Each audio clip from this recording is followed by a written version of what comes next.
Hi! Hello! Welcome to my channel Moms Melt Magic. ఈరోజైతే morning vlog అనమాట. ఈరోజు మా వాడి బర్త్‌డే డిసెంబర్ 31. మాకు ఫస్ట్ 31 2 పండగలే అనమాట. సో, మార్నింగే వీడిని లేపుదామని చెప్పి ఫోన్ పట్టుకొని వచ్చాను. అప్పటికే మెలుకువ వచ్చింది. కార్తికేయ, కార్తికేయ అని చెప్పి లేపంగానే లేచాడు. ఇంకా లేచి ఇంక నాతో పాటు వచ్చేసాడు బయటికి. వచ్చి ఫ్రెష్ అయిపోయి ఇంక నేను హ్యాపీ బర్త్‌డే అని చెప్పంగానే వాడి ఫేస్‌లో బాగా స్మైల్స్ కనిపిస్తా ఉన్నాయన్నమాట. ఇంకా రెడీ అయిపోయి దేవుడికి దండం అయితే పెట్టేసుకున్నాడు. పెట్టేసుకొని ఇంకా ఫస్ట్ వాళ్ళు అడిగే క్వెషన్ ఏంటి? అమ్మా నా గిఫ్ట్, అమ్మా నా గిఫ్ట్స్. అక్కేమిస్తుంది? నువ్వేమిస్తున్నావు? డ్యాడీ ఏంటి? అనేసి. నేనైతే ఈ కస్టమైజ్ చాక్లెట్స్ అయితే ఇచ్చాననమాట. వాడికి చాలా సర్ప్రైజింగ్‌గా అయితే ఫీల్ అయ్యాడు. ఫోటోస్ అవి చూసి. హోమ్‌మేడ్ చాక్లెట్స్ ఇవి నేనే చేసి ఇలా కస్టమైజ్డ్ ఫోటో చేపిచ్చి స్టిక్కరింగ్ అయితే చేశాను. వాళ్ళ డ్యాడీ అయితే ఏదో గిఫ్ట్ ప్యాక్ తీసుకొనొచ్చి వాడికి సర్ప్రైజింగ్‌గా ఇచ్చారు. నిన్నే తీసుకొని వాడికి కనిపించకుండా లోపల పెట్టి ఇవాళ మార్నింగ్ అయితే ఇచ్చామనమాట. ఇంకా దాన్ని ఎలా ఓపెన్ చేయాలని చెప్పేసి ఇంక ఎక్సైట్ అయిపోతున్నాడు. అది తీయంగాల్నే రిమోట్ కార్ అన్నట్టు.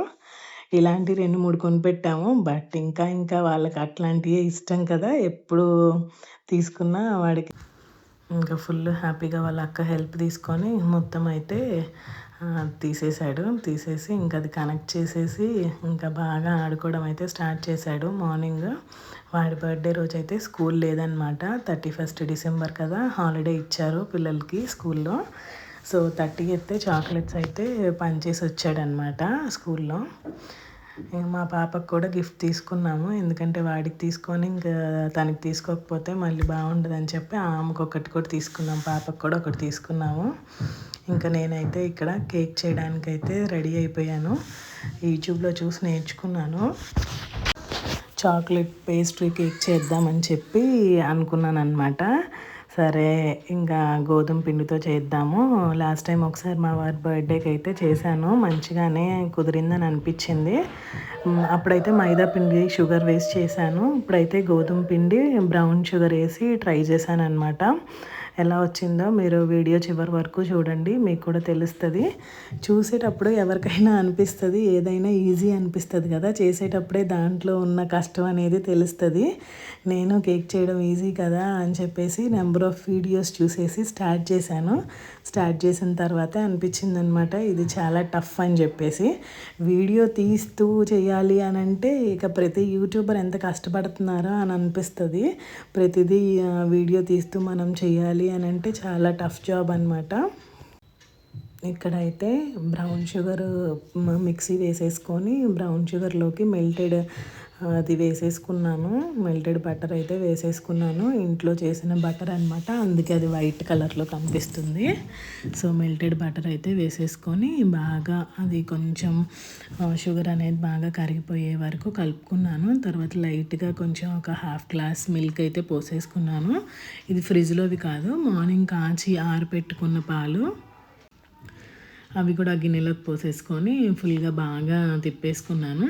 ఇక్కడైతే నేను ఏ బీటర్ యూస్ చేయలేదన్నమాట. బీటర్ కానీ లేకపోతే విస్కర్ కానీ ఏమీ యూస్ చేయలేదు. ఎగ్స్ కూడా యూస్ చేయలేదు. ఎగ్స్ యూస్ చేయకుండా మిల్క్ యూస్ చేసి చేశాను ఈ కేక్. చాలా స్పాంజీగా అయితే వచ్చింది.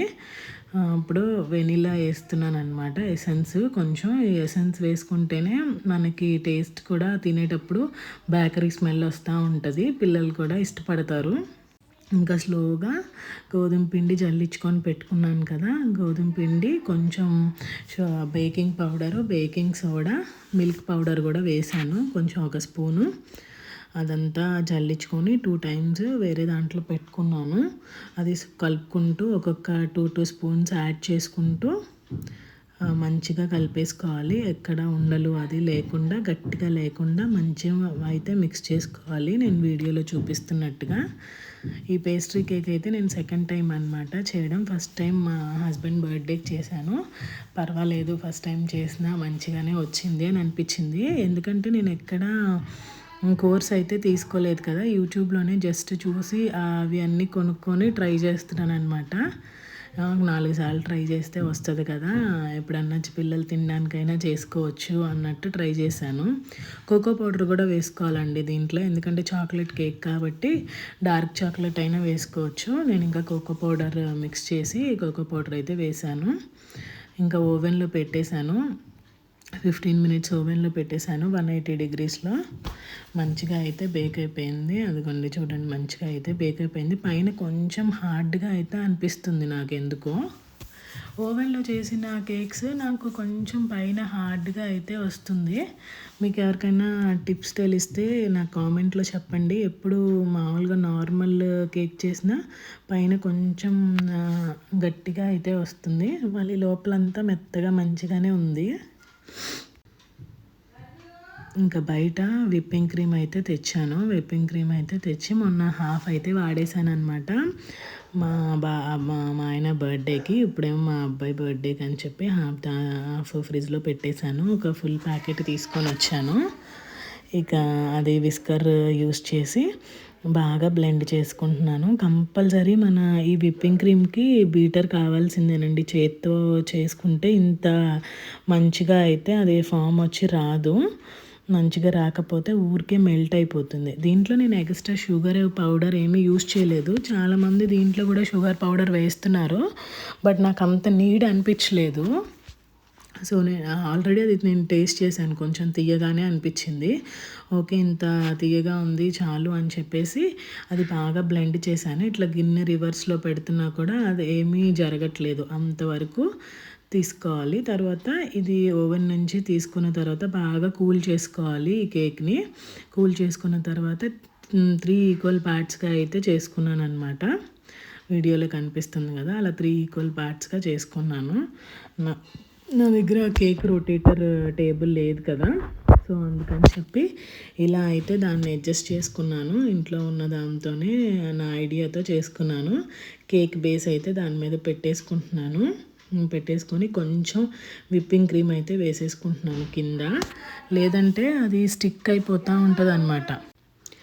ఫస్ట్ బేస్ పెట్టేసుకొని లైట్గా షుగర్ వాటర్ అయితే కొంచెం అంతా పోసుకున్నాను అనమాట. షుగర్ కొంచెం వేసుకొని వాటర్ కొంచెం వేసుకొని ఆ పొయ్యి మీద పెట్టుకొని అది హీట్ చేసుకున్నాను. ఆ క్లిప్పింగ్ అయితే మిస్ అయినట్టుంది నా దగ్గర. సో ఆ షుగర్ వాటర్ బాగా ఆరిన తర్వాత కేక్ మీద అయితే ఒక 5-6 స్పూన్లు అయితే పడతాయి పోసుకున్న తర్వాత విప్పింగ్ క్రీమ్ అంతా అప్లై చేసుకున్న తర్వాత చాకో చిప్స్ ఉంటే చాకో చిప్స్ కూడా పైన వేసాను. చాక్లెట్ కేక్ కదా నేను చేసేది, అందుకని చాక్లెట్ ఫ్లేవర్స్ ఎక్కువ తగలాలని చెప్పేసి అలా చేశాను. అది మెల్టెడ్ డార్క్ చాక్లెట్ కూడా పైన వేసాను అనమాట. మా పిల్లలు అయితే కంటిన్యూస్గా డిస్టర్బ్ చేస్తూనే ఉన్నారు. ఫుల్ పని సరిపోయిందండి ఆడి బర్త్డే రోజు అయితే. సేమ్ కింద లేయర్ ఎలా చేసాము పైన లేయర్ కూడా అలానే చేశాను. ఫస్ట్ లేయర్ వేసే వరకు అయితే మంచిగానే వచ్చింది. సెకండ్ లేయర్ వచ్చేసేసరికి ఒక సైడ్ హైట్ వచ్చి ఒక సైడ్ కొంచెం తక్కువ వచ్చినట్టు అనిపించింది నాకు. ఎందుకనో అట్లా కుదరలేదని అనిపించింది అనమాట. నా దగ్గర అవి కూడా లేవులేండి, సరిగ్గా వాటిని స్మూత్నింగ్ చేసి నైఫ్స్ కూడా లేవు నా దగ్గర. ఇంట్లో ఉన్న నైఫ్తోనే అలా ట్రై చేశాను, స్పాచులాస్తోనే ట్రై చేశాను. ఓకే పర్వాలేదు, ఇంట్లోనే కదా, ఎవరిని ఏం పిలవట్లేదు కదా అన్నట్టు చేసేసుకున్నాను. ఇంకా ఫినిషింగ్ అయితే లాస్ట్లో అలా ఇచ్చేసుకున్నాను. కానీ వర్క్ వచ్చిన వాళ్ళకి వర్క్ రాని వాళ్ళకి టైం అయితే చాలా డిఫరెన్స్ ఉంటుంది. నాకు నియర్లీ ఇది డెకరేట్ చేయడానికి 1 అవర్ పైనే తినేసింది టైము. అదే ఈజీగా కేక్ చేసే వాళ్ళు అయితే చాలా ఈజీగా చేసేస్తున్నారు కదా, నాకు అంత ఈజీగా అయితే అనిపించలేదు. సో ఇట్లా ఊరికే ఆ పైన చాక్లెట్ అంతా ఇట్లా పోసేసాను. కాకపోతే పోసింది కలపకుండా ఉంటే సరిపోయేది. నేను అట్లా మిక్స్ చేసేసరికి అది కొంచెం అట్లా నీట్గా అనిపించలేదు. కొంచెం మెల్టెడ్ చాక్లెట్ ఏంటంటే డార్క్ చాక్లెట్ అది జారిపోతుంది. సో నేను అక్కడ స్టిక్ అయిపోతుందేమో అనుకున్నాను, అంత బ్లాక్ కలర్లో కనిపిస్తుంది చక్కగా అనుకున్నాను. కానీ నేను అనుకున్నట్టేం రాలేదు. ఇంట్లో ఉన్న చిన్నవి యూస్ చేసేసి లైట్గా అయితే అలా డెకరేట్ అయితే చేసేసాను. ఏదో ఒకటి మా పిల్లలకి టేస్ట్ అయితే నచ్చితే చాలులే అని చెప్పి అనుకుని ఇక అది కేక్ అయిపోయిన తర్వాత ఫ్రిడ్జ్లో పెట్టేసి లైట్గా డెకరేషన్ అయితే చేసేసాను. ఇక్కడ మా పాప అయితే టైటాన్ వాచ్ గిఫ్ట్ ఇచ్చింది వాడికి. ఇంకా చాలా హ్యాపీ అనమాట. Thank you for watching this vlog.